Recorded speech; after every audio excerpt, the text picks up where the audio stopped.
Here's Whitmore. Whitmore has taken the lead. The old man's gonna do it. It's Whitmore in the Breeders Cup Sprint.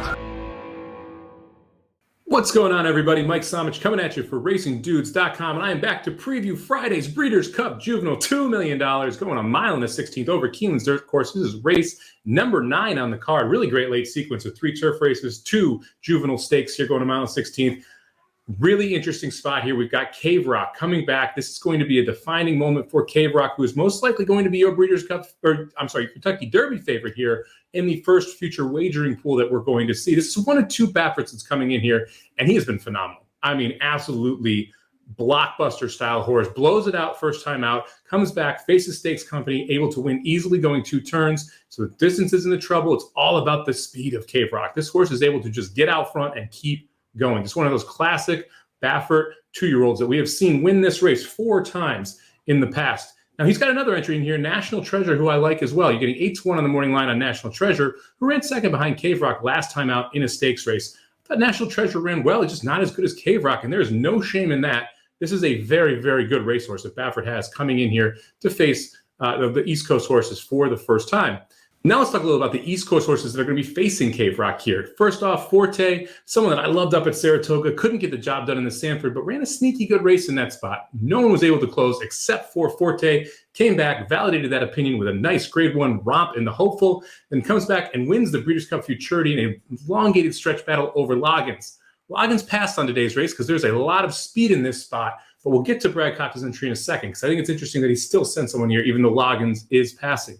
Now, Forte has every right to take another step forward and has every right to get a great pace in here to chase down, which is what he will need to be able to get the job done and to be able to catch Cave Rock. Now, I'm not sure if Forte can take a big enough step forward. Both Cave Rock and National Treasure's numbers are better than Forte as is. So Forte would have to take a, let's call it 5 to 10% step forward to be able to get the job done in here. And that's going to be a big ask, assuming no one else improves. I mentioned Brad Cox does have one in here. That's Verifying, who's coming out of a second-place finish in the Grade 1 Champagne.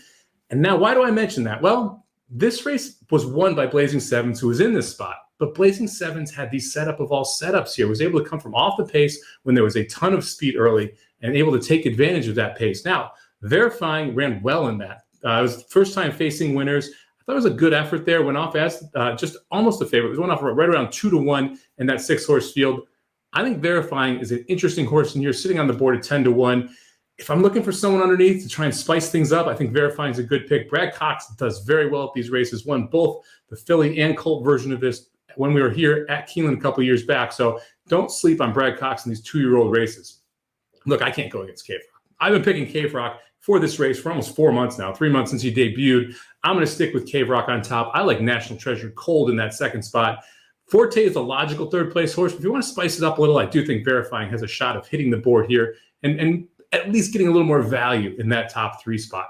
Thank you very much for checking out this preview of the Breeders' Cup Juvenile coming at you Friday from Keeneland Racecourse, race number 9. Make sure you're checking out RacingDudes.com for all of our previews coming up from this weekend's Breeders' Cup, as well as make sure you subscribe to the YouTube channel so you know when we go live on Wednesday, Thursday, Friday, and Saturday talking everything Breeders' Cup. Good luck this weekend. We'll see you at the track. RacingDudes.com is your home for the best betting tips and coverage for the 2022 Breeders' Cup. Our wagering guides have cashed for thousands. You cannot miss our 2022 Inside Track wagering guide to the Breeders' Cup. So hurry up and subscribe, then go to RacingDudes.com, check out the free picks for every race, every track across the country, and the Inside Track to the Breeders' Cup wagering guide available soon.